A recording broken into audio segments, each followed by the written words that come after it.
Franchise Film Review Fridays.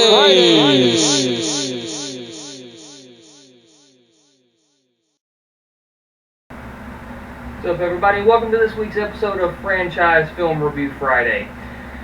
Today is the first Friday in October, and I couldn't think of a better way to celebrate this month than to spend every Friday talking about some of the greatest horror movie franchises of all time.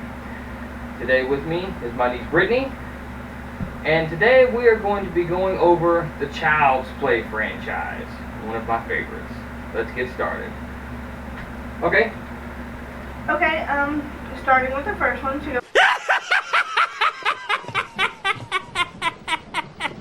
In order. The first one, of course, not my favorite, but it starts off the whole franchise, which I love most of all of them. And I do honestly believe that without the first one, the rest of them wouldn't exist. Well, that's kind of how it is with every horror movie. I mean, or every franchise. You've always got to have a first one somewhere. I do think it gives you a good. It's a very interesting storyline when you think about it. I don't think I've ever seen anything like that before.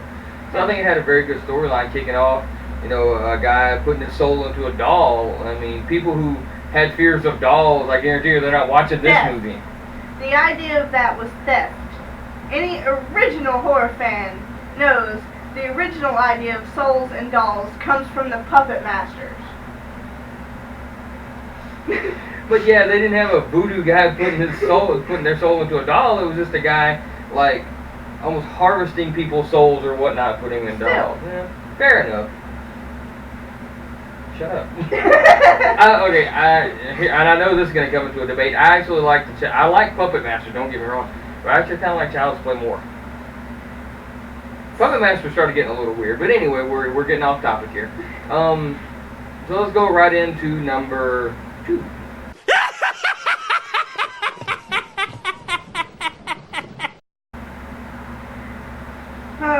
Number 2. Just like any franchise, for me, anyone, just about the second movie in any franchise is just not my favorite. But luckily with the Child's Play, it does let you in on a little more insight. Especially when you get into looking at where his power truly lies. So, I mean, does part 2 fall into that category of something you don't really like, or? Kinda, yeah. I liked it. I thought it was pretty cool, you know. I mean, they're going back. How can I put this?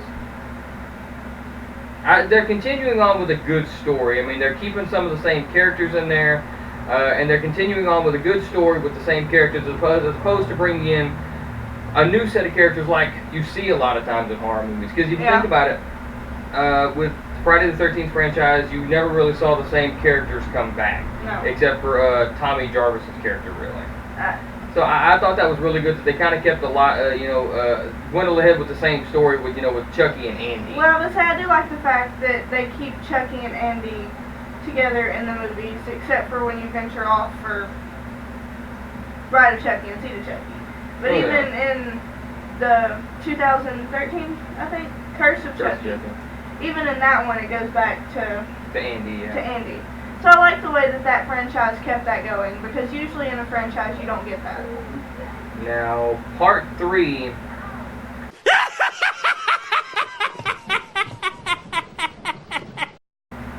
I think my biggest pet peeve was part 3, and I know the kid probably wasn't of age, was that they changed up the guy who played Andy. Seemed kind of like a whiny little bitch. I wasn't a big fan of how they did the whole him in boot camp thing. Yeah, they're sending him off to military school thing. Yeah. I mean, sure, they thought he was crazy and needed to be disciplined or whatever, or to keep him safe, but still, in the end, it wasn't really everything they thought it to be, and I just don't like the way they dove into having him in boot camp. The foster care, like in part 2, that was a little bit better, but throwing him into boot camp just kind of... Yeah, I mean, I kind of got to agree with you on that one. I don't see how they made that leap. I mean, yeah. How did the kid go from foster care to military? I don't get that one. I don't get that one. And who made that judgment call too? That's another one. Who decided that, oh yeah, we're just going to throw him from foster care to boot camp? What happens in between? What gets him put in boot camp? Exactly, because, I mean, you can tell the character's age difference between the two of them, so there has to be, it can't be what happened in part 2 that landed him in boot camp. There has to be something else there, but you're right, they don't really elaborate on what happened between 2 and 3 to where his ass ended up in military school. So yeah, there is a gap right there. Now we go into Bride of Chucky.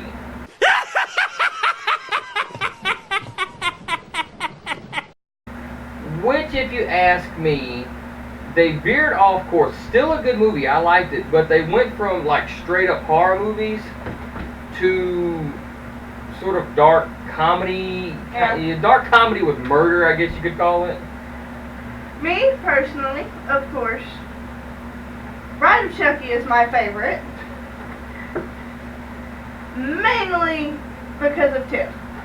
That is one of my favorite things. I love how it's so, I don't think you'd say ironic, but the fact that she's in the wedding doll. It's something that sparks interest to me, just how she got the doll for him just as a prank, and he puts her in the doll. Yeah, I don't know if that's what you'd call irony as much as poetic justice. Yeah, poetic justice is a little bit better. Because, I mean, she taunts him with the wedding doll because he says he doesn't want to get married. He breaks out of the playpen and then kills her and puts her soul into the doll. And then he tells her about love, honor, and obey. Yeah. So, yeah, I don't think it's as much irony as it is poetic justice. But it's still a good movie. Yes, I mean, for me, Bride of Chucky, I enjoy it more than I do some of the others. Not still, like the worst or the best amongst them. I don't actually have one I just despise out of the movies. But they're not in order by numeric by any stance. Because it's just something for me that I enjoy more. It's like the death scenes in Bride of Chucky. They are a bit more elaborate. Yeah. But actually, Bride of Chucky does have my favorite death scene, which we'll get into that one. We gotta go into Seed of Chucky.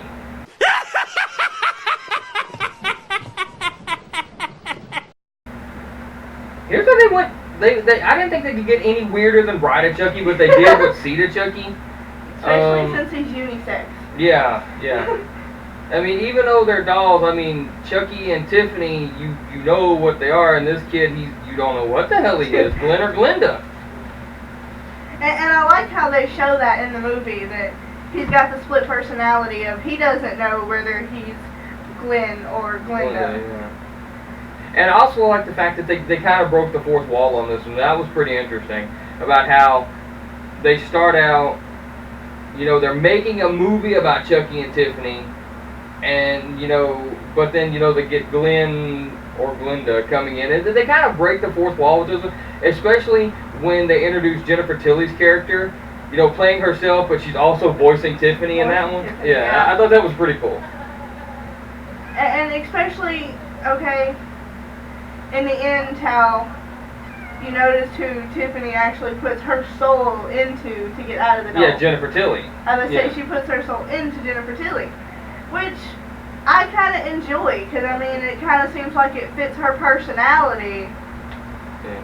I thought it would have been cool, though, had they had, like, Brad Dourif, the guy who voices Chucky. I thought it would have been cool had he made a cameo in that as himself.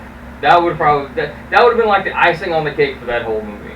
It was a little weird, but still not bad. I like, so far, I mean, I like all of them. Even as much as she doesn't seem to like it, Curse of Chucky.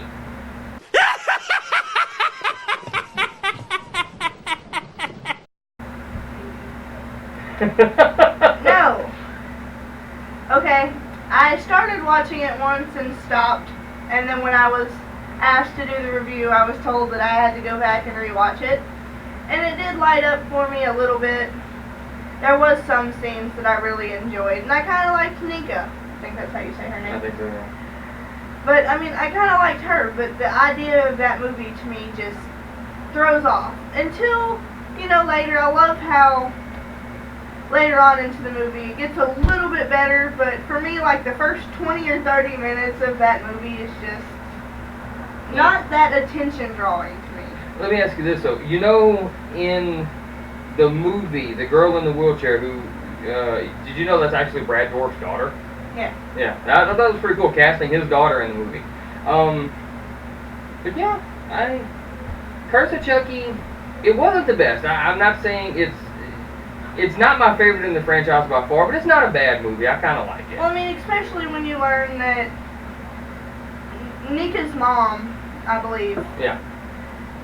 Originally, that's where all of this started for Yep. the Curse of Chucky, is because Charles loved or obsessed with Nika's mom. I think it was more obsession than love. Yeah, that's why I said obsession. It was more obsession, but still, he had a thing for Nika's mom in his own creepy way, and then when she ventured off with another guy, and that's what started the whole franchise in the first place, and it shows how he ends up getting into the shootout and becoming Chucky. That's what made me like the movie. It kind of brings it all together full circle. Yeah, it completes the circle. Yeah, because you see with Curse of Chucky, you see how what you're doing, how it kind of all ties back into the first one. Yeah. I think another point I think they left out in the whole franchise though, or the backstory is, him actually being with Tiffany. They didn't really elaborate in that on 1 through 3, nor did they really elaborate on it in Curse of Chucky at all. No, they really didn't.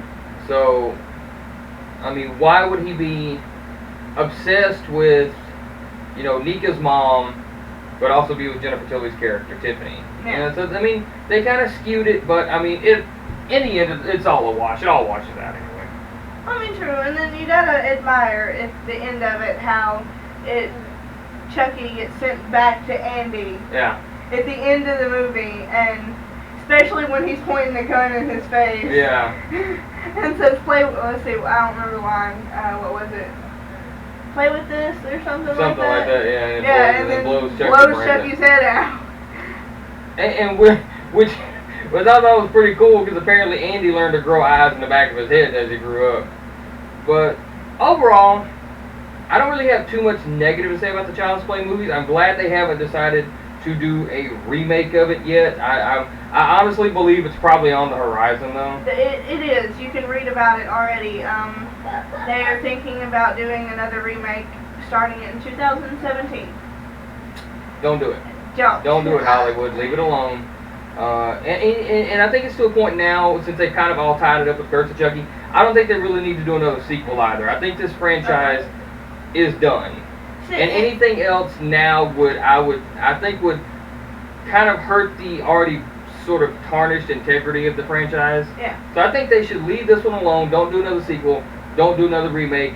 Let it be for what it is. And you have to admire, because most series don't circle around and complete itself like that one does. And that's something I love about the Child's Play series, is the fact that it doesn't venture off and leave you asking too many questions like so many other ones can do. And another thing I liked about this franchise is they kept it in that sort of linear pattern, unlike unlike Jason, where you have Jason 1 through 9, and then you have Jason X, which takes place in the future, but then it jumps back into it with Freddy versus Jason. So yeah, it jumps. But this franchise definitely keeps it linear, and I do like that. Okay, so question of the day: the entire spectrum of movies, which one is your favorite death scene?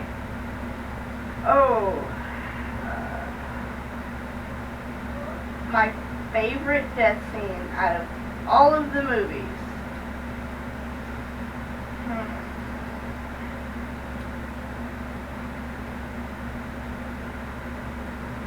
That's an interesting question. I don't really know. I didn't think about that one.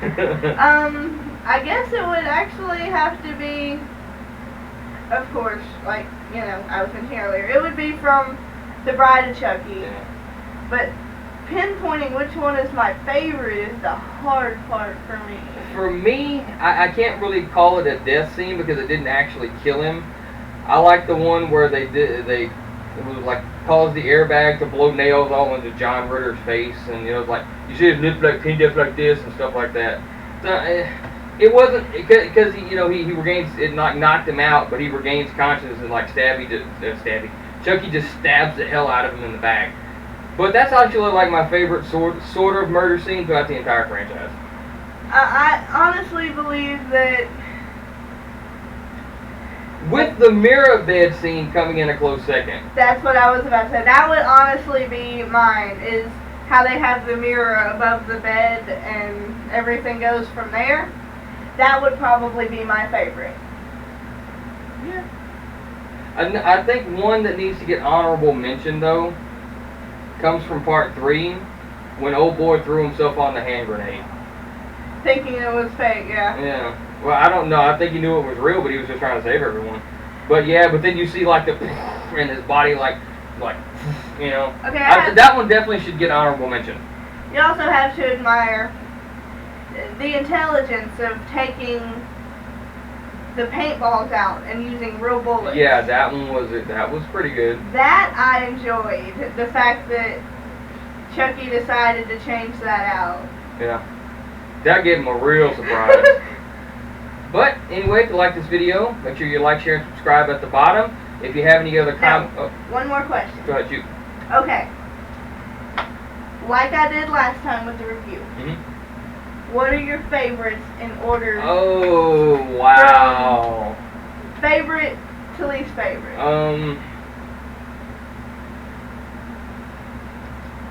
I'm gotta go with you. I gotta say Bride of Chucky's probably my favorite. Then it would probably go 1, 2, 3, Seed, and Curse. Yeah, I think that's pretty much it. I kind of like Bride of Chucky definitely my favorite, and I do like 1, 2, and 3 more than I like Seed of Chucky and Curse of Chucky. See, mine, Bride of Chucky is first, and then it'd be 1, 2, 3, and then the last two switch for me because Curse of Chucky would top Seed of Chucky for me. I like them both, yes. Dislike them both about the same too, but I have a bit more favoritism to Curse of Chucky. And I think I know what that is. They pulled back the reins on the sort of comedy aspect and tried to make it more back into a horror movie. See, that's what gets it for me, because I mean, Seed of Chucky is honestly like the funniest one of the franchise. Oh yeah, definitely. And yeah, every horror is comedy, especially to us. We're twisted, in case you haven't figured that out. But in the aspect of it, it's more comical than it really is horror for me. And the rest of them have comical horror in our twisted sense, more so than that one. That's why Seed of Chucky would be last on my list. I can see that. I can definitely see that. But anyway, like I was going to say, if you like this video, make sure you like, share, and subscribe at the bottom. If you have any films or film franchises you'd like to see me review on this show or Mr. Movie Review Tuesday, now that I'm doing my retro reviews, post a comment in the link in the video. Post a comment in the... I screwed that up totally. Post a comment below the video, and I'll see you next time.